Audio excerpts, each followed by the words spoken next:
ನಮಸ್ತೆ ಆತ್ಮೀಯ 10ನೇ ತರಗತಿಯ ವಿದ್ಯಾರ್ಥಿಗಳೇ, ಈಗ ಎಲ್ಲ ಕಡೆ ಕೊರೋನಾದ ಒಂದು ಸಂಕಷ್ಟದಲ್ಲಿ ನಾವಿದ್ದೇವೆ. ಹಾಗಾಗಿ ನೀವು ಎಲ್ಲೇ ಹೊರಗಡೆ ಹೋಗುವಾಗ ನೀವು ಮಾಸ್ಕ್ ಅನ್ನು ಧರಿಸಿಕೊಂಡು ಹೋಗಬೇಕು ಹಾಗೂ ಸಾಮಾಜಿಕ ಅಂತರವನ್ನು ಕಾಪಾಡಿಕೊಂಡು ನಾವು ವ್ಯವಹಾರವನ್ನು ಮಾಡಬೇಕು. ನನ್ನ ಈ ಆನ್ಲೈನ್ 10ನೇ ತರಗತಿಯ SSLC ಆನ್ಲೈನ್ ತರಗತಿಗೆ ಮತ್ತೊಮ್ಮೆ ನಿಮಗೆ ಸ್ವಾಗತವನ್ನು ಕೋರ್ತಾ, ಈಗಾಗಲೇ ನಾವು ನಮ್ಮ 6 ಅವಧಿಗಳಲ್ಲಿ ಸಮಾಂತರ ಶ್ರೇಣಿಗಳ ಬಗ್ಗೆ ತುಂಬಾ ಮಾಹಿತಿಯನ್ನು ತೆಗೆದುಕೊಂಡಿದ್ದೇವೆ. ನಿನ್ನೆಯ ದಿನ ಸಮಾಂತರ ಶ್ರೇಣಿಯ ಮೊದಲ n ಪದಗಳ ಮೊತ್ತ ಇದನ್ನು ಲೆಕ್ಕಾಚಾರ ಮಾಡಲಿಕ್ಕೆ ಒಂದು ಸೂತ್ರವನ್ನು ನಾವು ಕಂಡುಹಿಡಿದಿದ್ದೇವೆ.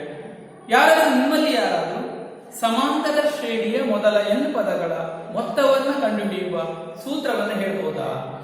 ಯಾರು ಹೇಳ್ತೀರಿ? ಎಸ್, ಗೀತೇಶ್. ಓಕೆ, ಗೀತೇಶ್ ಹೇಳ್ತಾ ಇದ್ದಾನೆ, ಸಮಾಂತರ ಶ್ರೇಣಿಯ ಮೊದಲ n ಪದಗಳ ಮೊತ್ತ Sn is equal to n/2 s into 2a plus n-1 into d. ಈಗಾಗಲೇ ನಮ್ಗೆ ಗೊತ್ತಿದೆ, n ಅಂದ್ರೆ ಸಮಾಂತರ ಶ್ರೇಣಿಯ ಪದಗಳ ಸಂಖ್ಯೆ, a ಅಂದ್ರೆ ಮೊದಲ ಪದ, d ಅಂದ್ರೆ ಸಾಮಾನ್ಯ ವ್ಯತ್ಯಾಸ, Sn ಅಂದ್ರೆ n ಪದಗಳ ಮೊತ್ತ. ಪುಸ್ತಕದಲ್ಲಿ Sn ಕೊಡದೇ ಇರಬಹುದು, ಕೇವಲ S ಅಂತ ಕೊಟ್ಟಿರಬಹುದು. S ಅಂದ್ರೂ ಸಹ ಅದು ಮೊದಲ n ಪದಗಳ ಮೊತ್ತ ಎಂದು ನಾವು ಭಾವಿಸಬೇಕು. ಸರಿ ಮಕ್ಕಳೇ, ಇವತ್ತೇನು ಮಾಡುವುದು? ಹಾಗಾದ್ರೆ ನಾವು ಈ ಸೂತ್ರ ಸಿಕ್ಕಿದಲ್ಲ, ಹಾಗಾದ್ರೆ ಈ ಸೂತ್ರವನ್ನ ಬಳಸಿ ನಾವು ಕೆಲವು ಸರಳವಾದ ಲೆಕ್ಕಾಚಾರವನ್ನ ನಾವು ಮಾಡಬಹುದು. ಹಾಗಾದ್ರೆ ಈ ಸೂತ್ರವನ್ನು ಬಳಸಿ ಯಾವುದನ್ನು ಲೆಕ್ಕವನ್ನು ಮಾಡಬಹುದು ಅಂತ ನೋಡುವ. ಹಾಗಾಗಿ ಸಮಾಂತರ ಶ್ರೇಣಿಯ ಮೊದಲ n ಪದಗಳ ಮೊತ್ತ ಸಂಬಂಧಿಸಿದ ಲೆಕ್ಕಗಳನ್ನ ನೋಡುವ. ಮೊದಲ ಲೆಕ್ಕವನ್ನು ತಗೊಳ್ಳುವ. ನಿಮ್ಮದೇ ಆದ ಯಾವುದಾದ್ರು ಸಮಾಂತರ ಶ್ರೇಣಿಯನ್ನು ಹೇಳ್ಬೋದಾ? ಎಸ್, 2 ಸರಳವಾದ ಲೆಕ್ಕವನ್ನು ತಗೊಳ್ಳುವ. 2, 4, 6, 8 ಸೋ ಆನ್. ಮೊದಲ 10 ಪದಗಳ ಮೊತ್ತವೆಷ್ಟು ಅಂತ ಒಂದು ಪ್ರಶ್ನೆ ಇದೆ. 2, 4, 6, 8 ಸೋ ಆನ್ ಮೊದಲ 10 ಪದಗಳ ಮೊತ್ತ ಎಷ್ಟು ಅಂತ ಕೇಳಿದ್ದಾರೆ. ಹಾಗಾದ್ರೆ ಇದನ್ನ ಲೆಕ್ಕಾಚಾರವನ್ನ ನಾವು ಹೇಗೆ ಮಾಡಬಹುದು, ಏನು ಕೊಟ್ಟಿದ್ದಾರೆ ಅನ್ನೋದನ್ನ ನೋಡುವ. ಹಾಗಾಗಿ ನಮಗೆ ಇಲ್ಲಿ ಮೊದಲ ಪದ ಕೊಟ್ಟಿದ್ದಾರೆ. ಮೊದಲ ಪದ ಎಷ್ಟು? ಮೊದಲ ಪದ ಅಥವಾ ಎಪಿಯ ನಾವು ಬೇಕಾದ್ರೆ ನೀವು ಬರೆಯಬಹುದು. ಎಪಿಯ ಅಂದ್ರೆ ಸಮಾಂತರ ಶ್ರೇಣಿಯ ಎ ಸಮ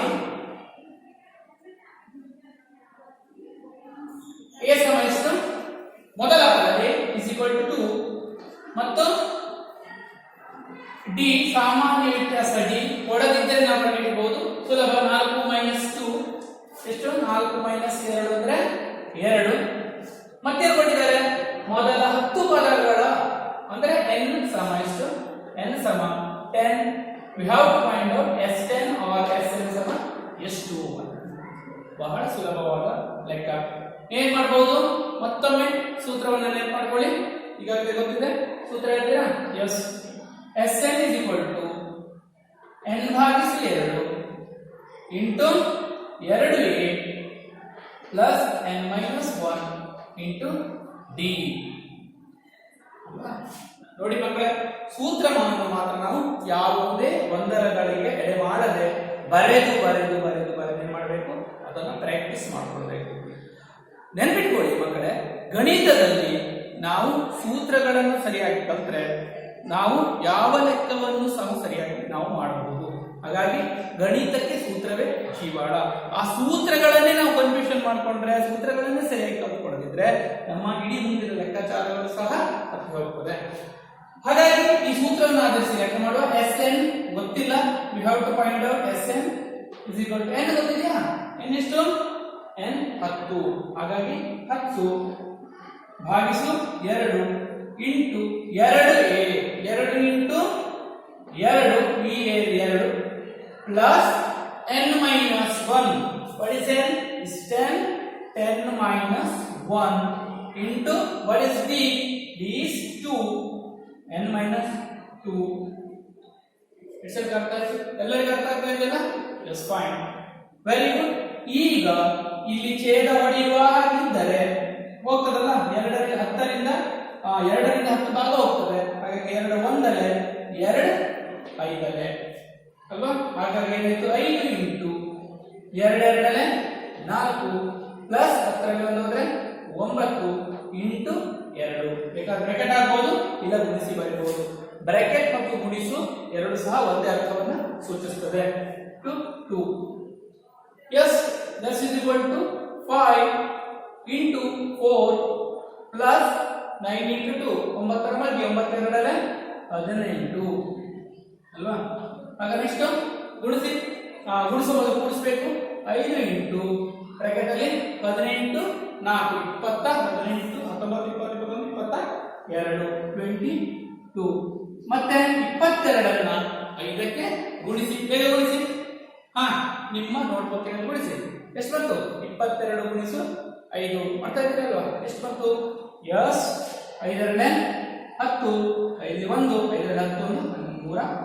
22 110. ಹಾಗಾದ್ರೆ ಮೊದಲ 10 ಪದಗಳ ಮೊತ್ತ ಎಷ್ಟು? 110. ಇದು ಒಂದನೇ ಲೆಕ್ಕ. ನಾವು ಇನ್ನೊಂದು ಲೆಕ್ಕವನ್ನು ನೋಡೋಣ. ಎರಡನೇ ಲೆಕ್ಕವನ್ನು ನಾವು ನೋಡುವ. ಈ ಸೂತ್ರ ನೋಡಿದ್ರಾ? ಈ ಸೂತ್ರ ಇಲ್ಲಿ ನಮಗೆ ಇಡೀ ಲೆಕ್ಕಾಚಾರ ಮಾಡುವಾಗ ಈ ಸೂತ್ರ ನನಗೆ ಬೇಕು. ಹಾಗಾದ್ರೆ ಎರಡನೆಯ ಇನ್ನೊಂದು ಲೆಕ್ಕವನ್ನ ನಾವು ನೋಡುವ. ಸರಳವಾದ ಲೆಕ್ಕವನ್ನು ನೋಡುವ ಮಕ್ಕಳೇ. 8 3 2 ಸೋ ಈ ಶ್ರೇಣಿಯ ಈ ಸಮಾಂತರ ಶ್ರೇಣಿ ಅಥವಾ ಈ ಏಟಿಯ ಮೊದಲ 22 ಪದಗಳ ಮೊತ್ತವೆಷ್ಟು ಅಥವಾ ಮೊತ್ತ ಕಂಡುಹಿಡಿಯಿರಿ, ಮೊತ್ತ ಲೆಕ್ಕಿಸಿ ಪ್ರಶ್ನೆ. 8 3 2 ಸೋ ಈ ಏಟಿಯ ಮೊದಲ 22 ಪದಗಳ ಮೊತ್ತವನ್ನು ಲೆಕ್ಕಿಸಿ. ನೋಡಿ ಮಕ್ಕಳೇ, ಇದೇ ರೀತಿಯ ಲೆಕ್ಕ, ಯಾವ ವ್ಯತ್ಯಾಸವಿಲ್ಲ, ನೇರವಾಗಿ ಅದೇ ರೀತಿ ಇದೆ. ಹಾಗಾದ್ರೆ ಮಾಡ್ಬೋದಾ? ಎಸ್, ನನ್ನ ಜೊತೆಗೆ ಮತ್ತೊಮ್ಮೆ ಈ ಲೆಕ್ಕದ ಹಾಗೆ ಈ ಲೆಕ್ಕವನ್ನು ಮಾಡುವ.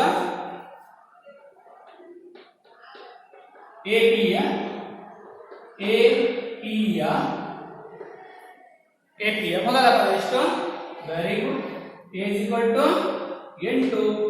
ಡಿ ಎಷ್ಟು? ಎಷ್ಟು? 5. ಸರಿ, ಯೋಚಿಸಿ. ಕೆಲವರು ನೇರವಾಗಿ ಡಿ 5 ಅಂತ ಹೇಳಿಬಿಟ್ರಿ. ಯೋಚಿಸಬೇಕು. ಸಮಾಂತರ ಶ್ರೇಣಿಯಲ್ಲಿ ಮುಂದಿನ ಪದವು ಕಡಿಮೆ ಆಗುತ್ತಾ ಇದೆಯೋ ಅಥವಾ ಮುಂದಿನ ಪದ ಹೆಚ್ಚಾಗ್ತಾ ಇದೆಯೋ ಅನ್ನೋದನ್ನು ಗ್ರಹಿಸಬೇಕು. ಏನಾಗ್ತಾ ಇದೆ? ಮುಂದಿನ ಪದ ಕಡಿಮೆ ಆಗ್ತಾ ಉಂಟು. ಹಾಗಾದ್ರೆ ಏನಾಗಬೇಕು? ಅಂತರ ಕಡಿಮೆ ಆಗ್ತದೆ ಅಂದ್ರೆ ಏನಾಗಬೇಕು? ಅದು ಎಸ್, ವೆರಿ ಗುಡ್, ಅದು ಮೈನಸ್ ಆಗ್ತದೆ ಅಂತ ಅರ್ಥ. ಹಾಗಾದ್ರೆ ಹೇಗೆ ಕಳೆಯೋದು? ಡಿ ಸಮ 3 ಮೈನಸ್ 8 ಅಂದ್ರೆ 8ರಲ್ಲಿ 3 ಕಳೆಯುವ. ಆದ್ರೆ ದೊಡ್ಡದಾದ ಚಿಹ್ನೆ ಯಾವುದು? ಮೈನಸ್. ಹಾಗೆ 8ರಲ್ಲಿ 3 ಹೋದ್ರೆ ಎಷ್ಟು?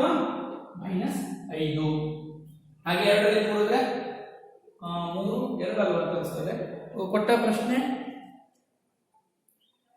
8 3 -2 ಇದೆ. 8 3 3ರಲ್ಲಿ 2 ಹೋದ್ರೆ -5. 3ರಲ್ಲಿ 1 2 3 ಆಯ್ತು, 4 5 ಆಯ್ತು. ಹಾಗಾದ್ರೆ -2 ಬರಬೇಕು. ಈ ಪ್ರಶ್ನೆ ತಪ್ಪಾಗಿ ಬರ್ತಿದ್ರೆ ಸರಿ ಮಾಡ್ಕೊಳ್ಳಿ. ಸರಿ ಮಾಡ್ಕೊಂಡ್ರಲ್ಲ? ಎಸ್. ಯಾಕಂದ್ರೆ -2 -3 -5. ಹಾಗಾಗಿ ನಾನು ಬರೆಯುವಾಗ, ಲೆಕ್ಕ ಬರೆಯುವಾಗ ತಪ್ಪಾಗಿದೆ. ಹಾಗಾಗಿ ಸರಿ ಮಾಡ್ಕೊಳ್ಳಿ. ಸರಿ, ಈಗ ಮತ್ತೆ ಕೊಟ್ಟಿದ್ದಾರೆ ಮೊದಲ 22 ಅಂದ್ರೆ n ಸಮ 22 ಹಾಗೂ ಎಷ್ಟು? SN ಸಮ ಎಷ್ಟು ಅಂತ ನೋಡಬೇಕು ಅಲ್ವಾ? ಹಾಗಾದ್ರೆ ಯಾವ ಸೂತ್ರ ಗೊತ್ತಿದೆ? ಸೂತ್ರ ಆಲ್ರೆಡಿ ನಾವು ಕಲಿತಿದ್ದೇವೆ ಅಲ್ವಾ? ಮತ್ತೊಮ್ಮೆ ಯಾರಾದ್ರೂ ಹೇಳ್ಬೋದು ಸೂತ್ರವನ್ನ ಕ್ಲಾಸ್ನಲ್ಲಿ? ಎಸ್ ಎಸ್ ರಮೇಶ್ ಹೇಳ್ತೀಯಾ? Yes, fine. Sn is equal to n by 2 into 2a plus n minus 1 into d. ಬೆಲೆಯನ್ನು ಆದೇಶ ಮಾಡುವ. n ಎಷ್ಟು 22 by 2, ಇದು ಸೂತ್ರದ ಬೆಲೆ, ಇದು ನನ್ನ ಬೆಲೆ ಅಲ್ವಾ. is equal to 2 into what is a is 8 plus what is n 22 minus 1 into what is d is careful minus 5. you have to be careful. ನಾವು ನೆಗೆಟಿವ್ ಅಥವಾ ಋಣ ಸಂಖ್ಯೆಗಳು ಇರುವಾಗ ಗುಣಿಸುವಾಗ ಏನೇ ಮಾಡಿ ಬಹಳ ಬಹಳ ಜಾಗೃತಿಯನ್ನು ವಹಿಸಬೇಕು ಮತ್ತು ಗಣಿತೀಯ ನಿಯಮವನ್ನು ನಾವು ಯಾವತ್ತೂ ನೆನಪಿಟ್ಕೊಳ್ಬೇಕು. ಸರಿಯಾ?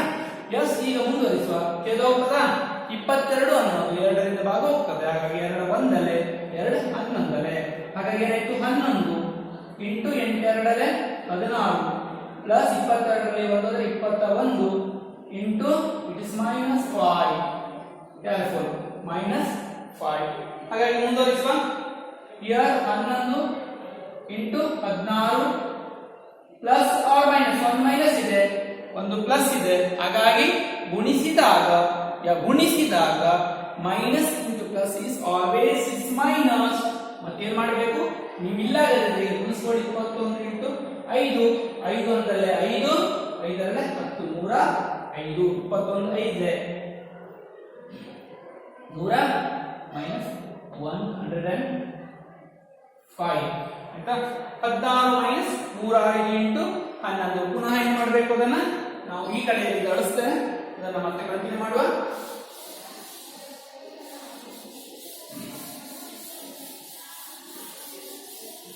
ಸಾರಿ, ಒಂದು ನನ್ನ ಈ ಹೆಡ್ಡಿಂಗ್ ಸ್ವಲ್ಪ ಅಳಿಸಿದೆ, ಸರಿ ಮಾಡೋಣ. ಸಮಾಂತರ ಶ್ರೇಣಿಗಳ ಮೊದಲ. ಫೈನ್. ಓಕೆ, ನೆಕ್ಸ್ಟ್ ಕಂಟಿನ್ಯೂ ಮಾಡುವ. That's is equal to how much? 11 into 16 minus 105. 16 minus 105 ಅಂತ ಕಳಿಬೇಕು. ದೊಡ್ಡ ಚಿಹ್ನೆ ಹಾಕ್ಬೇಕಲ್ವಾ. 105ರಲ್ಲಿ 16ನ್ನ ಕಳೆದ್ರೆ ಎಷ್ಟಾಯ್ತು? 15 116 ಎಷ್ಟು?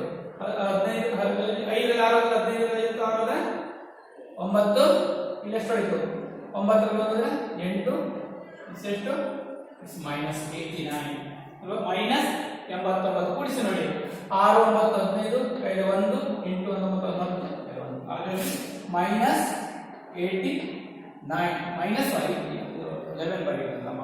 11 ಇಂಟು ಆರ್ ಬ್ರಾಕೆಟ್ ಮೈನಸ್ 89. ಹಾಗಾದ್ರೆ 89 ಅನ್ನು ಪುನಃ ಏನ್ ಮಾಡಬೇಕು? 11ರಿಂದ ಗುಣಿಸಬೇಕು. ನಾವು 89 ಇಂಟು 11 ಸುಲಭ ಇದೆ. 11 9 99 ಕೈಲಿ 9 11 88 88 ಪ್ಲಸ್ 9 97 ಸರಿಯಾ. 900 ಮೈನಸ್ 979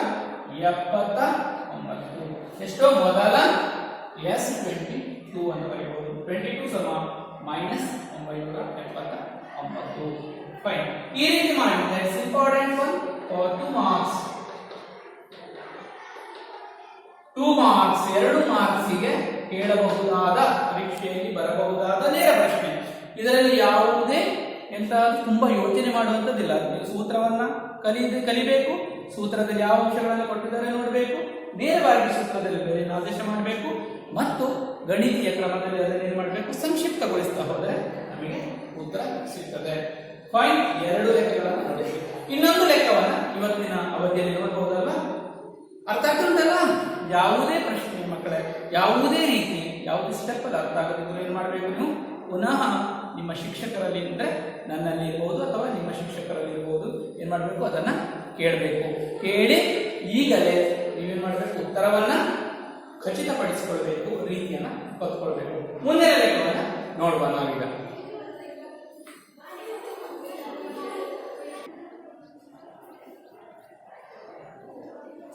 ಸರಿ, ಲೆಕ್ಕವನ್ನು ಮುಂದುವರಿಸುವ. ಇನ್ನೊಂದು ಲೆಕ್ಕ ಇದೆ, ಯಾರು ಬರ್ತೀರಿ? ತರಗತಿ ಯಾರು ಓದ್ತೀರಾ? Yes fine. ಯಾರು ಇಲ್ವಾ? ಎಸ್ ರಕ್ಷಿತಾ. Okay fine. ಒಂದು ಸಮಾಂತರ ಶ್ರೇಣಿಯ A is equal to 10, N is equal to 40, S14 is equal to 1050 ಆದರೆ D is equal to how much? ಅಂದ್ರೆ A ಸಮ 10, N ಸಮ 14, S 14 ಸಮ 1050 ಆದರೆ D ಎಷ್ಟು ಮುಂದುವರಿಸುತ್ತಾ ಹಾಗೂ ಶ್ರೇಣಿಯ 20ನೇ ಪದ ಕಂಡುಹಿಡಿಯಿರಿ. ಪ್ರಶ್ನೆಯನ್ನು ಅರ್ಥ ಮಾಡ್ಕೊಳ್ಬೇಕು, ಬಹಳ ಸುಲಭ ಇದೆ. ಏನೇನು ಕೊಟ್ಟಿದ್ದಾರೆ ನೋಡಿ. ಮೊದಲ 14 ಪದಗಳ ಮೊತ್ತವನ್ನು ಅವರು ಕೊಟ್ಟಿದ್ದಾರೆ. ಗಮನಿಸಿ, ಮೊದಲ ಪದ ಕೊಟ್ಟಿದ್ದಾರೆ, ಪದಗಳ ಸಂಖ್ಯೆ ಕೊಟ್ಟಿದ್ದಾರೆ ಮತ್ತು ಪದಗಳ ಅವರು ಕೊಟ್ಟಂತ ಪದಗಳ ಮೊತ್ತವನ್ನು ಕೊಟ್ಟಿದ್ದಾರೆ. ನಾವೇನ್ ಕಂಡುಹಿಡಿಬೇಕು ಅಂತ ಹೇಳಿದ್ದಾರೆ? ಬಟ್ ಏನ್ ಕೊಟ್ಟಿಲ್ಲ ಅಂತ ಡಿ ಕೊಟ್ಟಿಲ್ಲ ಅಂತ ಅವ್ರು ಹೇಳ್ತಿದ್ದಾರೆ. ಡಿ ಅನ್ನ ಕಂಡುಹಿಡಿಯಬೇಕು. ನಂತರ ಉತ್ತರ ಸಿಕ್ಕಿದ ಮೇಲೆ ಹಾಗೂ ಶ್ರೇಣಿಯ 20ನೇ ಪದ ಎಷ್ಟು ಅಂತ ಹೇಳಬೇಕು ಅಂತ ಹೇಳಿದ್ದಾರೆ. ಹಾಗೆ ಇಂತಹ ಲೆಕ್ಕಗಳನ್ನು ಕೊಟ್ಟಾಗ ನಾವು ಬೇರೆ ಯಾವುದಾದ್ರು ಸೂತ್ರವನ್ನ ಪರಿಗಣಿಸಬೇಕಾ ಅಥವಾ ನಾವು ಈಗಾಗಲೇ ಕಲಿತಿರುವಂತಹ ಸಮಾಂತರ ಶ್ರೇಣಿಯ ಮೊದಲ n ಪದಗಳ ಮೊತ್ತವನ್ನ ಆಧರಿಸಿದ ಸೂತ್ರ ಉಂಟಲ್ಲ ಅದನ್ನೇ ಬಳಸಬಹುದಾ? ಬಳಸಬಹುದು ಮಕ್ಕಳೇ. ನೋಡುವ, ನಾವು ಇದರ ಪರಿಹಾರವನ್ನು ನೋಡುವ. ಕೊಟ್ಟಿರುವ ಅಂಶಗಳನ್ನು ಪುನಃ ಬರೆಯುವ. ಎಪಿಯ A is equal to how much? A is equal to 10, N is equal to 40, S14 is equal to 1050 ಹಾಗೂ D is equal to 50. once again ಹಾಗೆ 20ನೇ ಪದ ಮತ್ತೆ ನೋಡುವ, ಆಯ್ತಾ? ಈಗ ಏನು ಮಾಡುವ? Sn is equal to ಸೂತ್ರ ಮತ್ತೊಮ್ಮೆ ನೆನಪು ಮಾಡ್ಕೊಳ್ಳಿ. Sn is equal to n/2 into 2a plus ಹೇಳು n ಮೈನಸ್ ಎಸ್. ಪಾತ್ಮಶ ಆಗಿದೆ. Okay, n minus 1 into D. Very good. ಸೂತ್ರ ಸರಿಯಾಗಿ ಕೊಡಬೇಕು. ಸರಿಯಾ? ಈಗ ಪುನಃ ಕೊಟ್ಟಿರೋ ಅಂಶ Sn ಎಷ್ಟು ಹೇಳಿದ್ರೆ 14, S14 ಕೊಟ್ಟಿದ್ದಾರೆ ಎಷ್ಟು? 1050. ಗಮನಿಸಿ, ಇಲ್ಲಿ ನೇರವಾಗಿ ಕೊಟ್ಟಿರೋದ್ರಿಂದ ನಾವೇನ್ ಬರೀಬಹುದು? Sn ನ ಬದಲು ಯಾವುದು ಬರೀಬಹುದು? ಯಾವುದು ಬರೀಬಹುದು? 1050 is equal to n/2. What is n?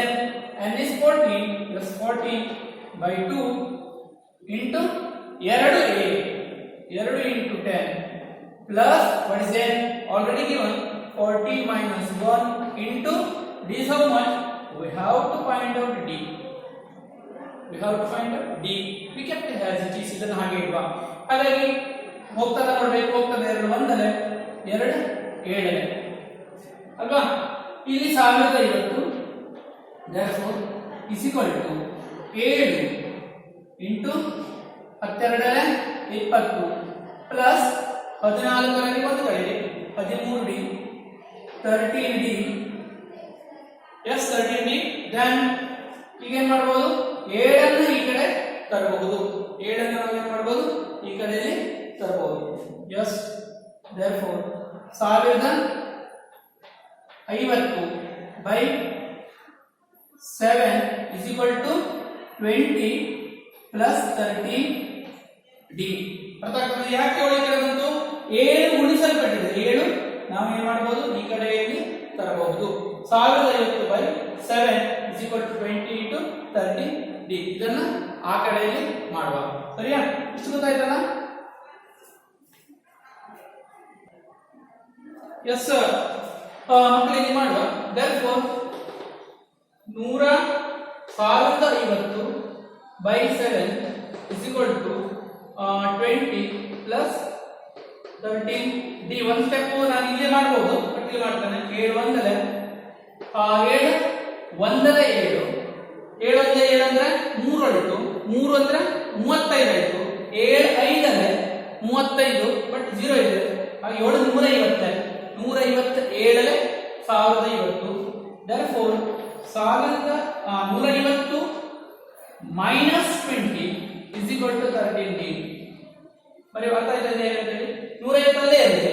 ಈ 20 ಏನಾಗ್ತದೆ ಈ ಕಡೆ ಬರ್ತದೆ -20 is equal to 13d. therefore 150 -20 ಅಂದ್ರೆ 150 ರಲ್ಲಿ 20 ಕಳೆದ್ರೆ 100. yes very good 130 equals 30d ಅಲ್ವಾ. then ಹೇಗೆ ಮಾಡಬಹುದು last. therefore 130 by 13 is equal to d. 13 130 ಹತ್ತಲೆ 1 15 ಹತ್ತಲೆ. therefore d is how much 10 is equal to d. this implies d is equal to how much 10. d is equal to 10. we got the answer d. ಒಂದು ಅಂತ ಉಳಿದ ಲೆಕ್ಕ ಇಲ್ಲ. ಒಂದು ಅಂತ d is equal to how much ಇತ್ತು. Half ಶ್ರೇಣಿಯ 20ನೇ ಪದ ಕಂಡುಹಿಡಿಯಿರಿ. ಹಾಗಾದರೆ ನನಗೆ ಏನು ಮಾಡಬೇಕು 20ನೇ ಪದ ಕಂಡುಹಿಡಿಯಲಿಕ್ಕೆ ಅಂದ್ರೆ ಶ್ರೇಣಿಯ 20ನೇ ಪದ ಅಂದ್ರೆ ಇಲ್ಲಿ ಬೇಕಾದ್ರೆ ನಾವು ಏನು ಮಾಡುವ ಇಲ್ಲಿ ಒಂದು ಶ್ರೇಣಿ 20ನೇ ಪದ ಅಂದ್ರೆ a 20 is equal to how much 20ನೇ ಪದ ಎಷ್ಟು ಅಂತ ಕೇಳಿದ್ದಾರೆ. ಹಾಗಾದ್ರೆ 20ನೇ ಪದಕ್ಕೆ ಸೂತ್ರ ಏನು? ಈಗಾಗಲೇ ಶ್ರೇಣಿಯಲ್ಲಿ ನಾವು ಸಾಮಾನ್ಯ ಪದದ ಸೂತ್ರ ನೋಡಿದ್ದೇವೆ. ನೇರವಾಗಿ a 20ನೇ ಬರೆಯಬಹುದು. a 20 ಅನ್ನು a plus 19d ಆಫ್. ಅಸಿನಾ ನಿಮಗೆ ಕನ್ಫ್ಯೂಷನ್ ಆಗ್ತಾ ಉಂಟು ಸರ್. a 20 ಅಂದ್ರೆ a plus 19d ಹೇಗೆ ಬಂತು ಅಂತ ಒಳ ಪ್ರಶ್ನೆ. ಹೇಗೆ ಬಂತು ಹೇಳಿ? ಎಸ್ ಹರ್ಷಿತಾ ಹೇಳ್ತಿದ್ದಾರೆ ಸರ್ ಇದು ಬೇರೆ ಎಲ್ಲಿಂದಲೂ ಬಂದಿದ್ದಲ್ಲ, ಇದು ಎಲ್ಲಿಂದ ಬಂತು? an is equal to a plus n minus 1 into d ಅಂದ್ರೆ a 20 ಅಂದ್ರೆ a plus 19 minus 1 into d sorry 20 minus 1 into d ಅಂದ್ರೆ a plus 19d ಅಲ್ವಾ. ಸರ್ ನಮ್ಗೆ ಗೊತ್ತಿದೆ ಮಕ್ಕಳು ಹೇಳಿದ್ದೇನೆ. 15ನೇ ಪದ ಅಂದ್ರೆ a 14d a plus 14d. 16ನೇ ಪದ a ಸಮಾಂತರ ಶ್ರೇಣಿ 16ನೇ ಪದ ಅಂದ್ರೆ a 16 is equal to a plus 15d ಅಲ್ವಾ. ಎಸ್ ಅದನ್ನ ನೆನಪಾಡ್ಕೊಳ್ಳಿ. ಹಾಗಾಗಿ ನೇರವಾಗಿ ನಾವು a plus 19d ಬರೀಬಹುದು. a 20 ಅನ್ನು ಕಂಡುಹಿಡಿಯಬೇಕಲ್ವಾ.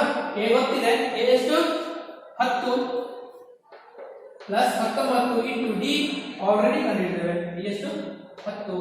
therefore 10 plus 100 19 10 190 190 ಅಂದ್ರೆ ಎಷ್ಟು? 200. a 20 is 200. Very good. ಇದು ನಾವು ಸಮಾಂತರ ಶ್ರೇಣಿಗೆ n ಪದಗಳ ಮೊತ್ತಕ್ಕೆ ಸಂಬಂಧಪಟ್ಟಂತಹ ನಾವು ಕೆಲವು ಲೆಕ್ಕಗಳನ್ನು ನೋಡ್ತಾ ಇದ್ದೇವೆ. ಈಗ ಮೂರನೆಯ ಸಮಸ್ಯೆಯನ್ನು ನೋಡಿದ್ದೇವೆ. ಮುಂದಿನ ತರಗತಿಯಲ್ಲಿ ಏನು ಮಾಡೋಣ ನಾವು? ಮುಂದಿನ ತರಗತಿಯಲ್ಲಿ ಇದಕ್ಕೆ ಸಂಬಂಧಪಟ್ಟ ಇನ್ನೂ ಭಿನ್ನವಾದ ನಾವು ಲೆಕ್ಕಗಳನ್ನು ಮಾಡುವ. ಈಗ ನಿಮಗೆ ಏನ್ ಮಾಡ್ತೇನೆ ಅಂದ್ರೆ ನಾನು ಒಂದು ಹೋಮ್ವರ್ಕ್ ಅನ್ನ 3 ಹೋಮ್ವರ್ಕ್ ಅನ್ನ ಕೊಡ್ತೇನೆ. ಅದನ್ನ ಈಗ ಕಲಿತ ಲೆಕ್ಕಗಳನ್ನ ರೀತಿಯಲ್ಲಿ ಇದೆ ಅಂತಹ ಲೆಕ್ಕಗಳನ್ನು ನೀವು ಮಾಡಲಿಕ್ಕೆ ಕಲಿಬೇಕು. ಈಗ ಕೊಡ್ತೇನೆ, ಅದನ್ನು ಬರ್ಕೊಳ್ಬೇಕು.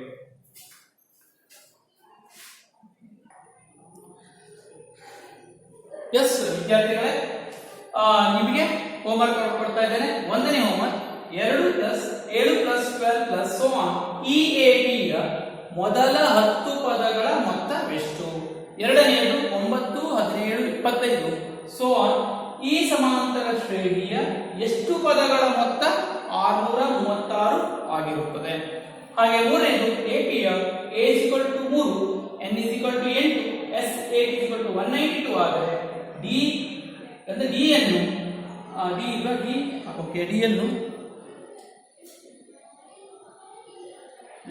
ಅನ್ನು ಕಂಡುಹಿಡಿಯಿರಿ ಹಾಗೂ ಈ ಶ್ರೇಣಿಯ 18ನೇ ಪದ ಬರೆಯಿರಿ. ಮಾಡ್ತೀರಲ್ವಾ ಮಕ್ಕಳೇ?